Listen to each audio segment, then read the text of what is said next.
Bonsoir à tous et bienvenue dans notre édition régionale. Voici nos principaux titres. Recréer le lien. On débute ce journal par cette journée dédiée aux jeunes de l'Oricisque, intitulée Journée en eau. Cette manifestation organisée par le groupement des associations de l'Oricisque et la ville de Pointe-à-Pitre a rassemblé durant 24 heures des jeunes des quartiers de la municipalité pointoise. Ils se sont exprimés à travers la danse, le chant, le graphe et le slam. Objectif, améliorer la cohésion sociale et valoriser les talents artistiques de ces jeunes. Sophie Vingada-Salon, Ludovic Guédu. Et non loin de là, à Grand-Camp, les habitants de la Tour Bellevue ont fêté un anniversaire, celui de leur immeuble qui a vu le jour il y a 35 ans. Certains habitent là d'ailleurs depuis 3 décennies. Autant dire que des liens se sont créés. C'est une grande famille. Les habitants ont su préserver une qualité de vie qui s'articule autour de la convivialité. Philippe Noillet et Michael Bastide nous emmènent à la découverte de ce quartier et de ses résidents. Autre ambiance tout aussi chaleureuse, une fête colorée, célébrée maintenant depuis 4 années, la fête du Colombo, initiée par l'association Jeunesse de Pombiré et la ville de Saint-François. Ce rendez-vous met en avant le patrimoine indo-guadeloupéen et notamment sa richesse culinaire. Notre reporter Michael Bastide n'y a pas résisté.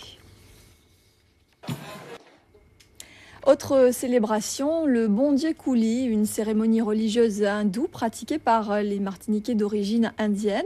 Au cours de ces rites, des animaux sont sacrifiés pour rendre hommage aux divinités. Le reportage de Dominique Legros et Marc Balsa de Télémartinique. Passons maintenant au chapitre des nouvelles beaucoup moins réjouissantes. Elles nous viennent de l'Observatoire départemental de la sécurité routière.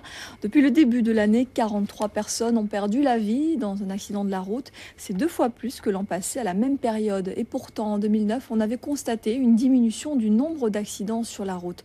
Le point sur la situation avec Yasmina Lizard. Et nous recevons sur ce plateau le docteur Pierre-Michel Havé. Bonsoir. Bonsoir. Merci d'être avec nous. Vous êtes médecin du SAMU. Alors tout d'abord, rappelez-nous un petit peu la mission. Vous avez perçu cette année justement une augmentation du nombre d'accidents. Est-ce que vous avez le sentiment d'être davantage intervenu par rapport par exemple à l'an passé ? C'est ce que j'allais vous poser comme question. Est-ce que l'alcool, selon vous, est la principale cause des accidents ? Est-ce que ça, vous avez des éléments pour nous permettre est-ce que vous pouvez l'affirmer ou pas ? Évaluation. Il y a quelques instants, le SAMU, bien sûr, se déplace pour les cas les plus graves. Alors, en général, quelles sont les blessures les plus courantes ? Donc, à être confronté à des situations dramatiques. Les proches des victimes ne le sont pas forcément. Comment un médecin du SAMU vit-il au quotidien cette mission ? Le choc de ces visions, la mort, hélas, parfois. Plus difficile. Alors, on évoque bien sûr un petit mot de prévention. Vous venez de parler des enfants. Merci beaucoup en tout cas d'être venu sur ce plateau, nous parler de votre quotidien, nous livrer un petit peu votre vision de cette situation malheureusement qui semble avoir empiré cette année. Merci beaucoup, docteur Havé. Merci. En bref, pour la 2e année, la Nuit des Étoiles est organisée à l'usine de Beauport. En ce moment même, l'association Archipel des Sciences initie curieux et passionnés à l'astronomie. Au programme, donc, l'observation du ciel et bien sûr la reconnaissance des constellations. Immersion artistique totale pour 27 enfants âgés de 6 à 15 ans. Ils ont participé pendant 4 semaines à un atelier d'art plastique. Sainte-Rose en Noubelle, c'est l'histoire de la commune racontée à travers leurs regards et leurs pinceaux. Gérard César, Jean-Marie Mavounzi. Le sport à présent, revenons sur cette médaille d'argent décrochée hier par le jeune Garfield Darien lors des championnats d'Europe d'athlétisme. L'athlète d'origine guadeloupéenne a décroché une médaille d'argent dans l'épreuve du 110 mètres haies. À Barcelone, le reportage de nos envoyés spéciaux Nicolas Bouige et Denis Rousseau-Caplan. Et la Martinique s'apprête à vivre son événement sportif le plus important de l'année, le Tour des Yoles Rondes. À la veille du coup d'envoi, le comité du tourisme martiniquais a reçu la presse nationale, des médias venus de l'Hexagone pour découvrir la Martinique et ses traditions populaires. Francine Aglaé, Vincent Gérard.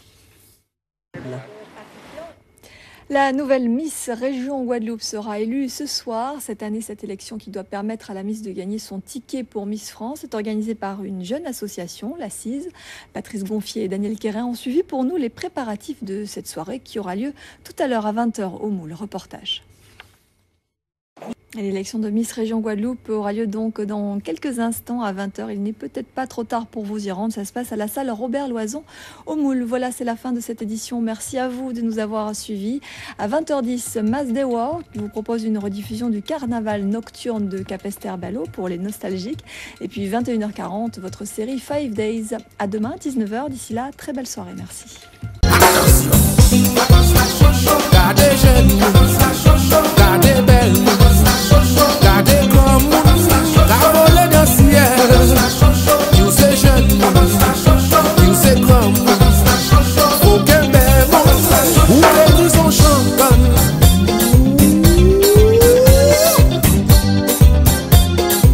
We day.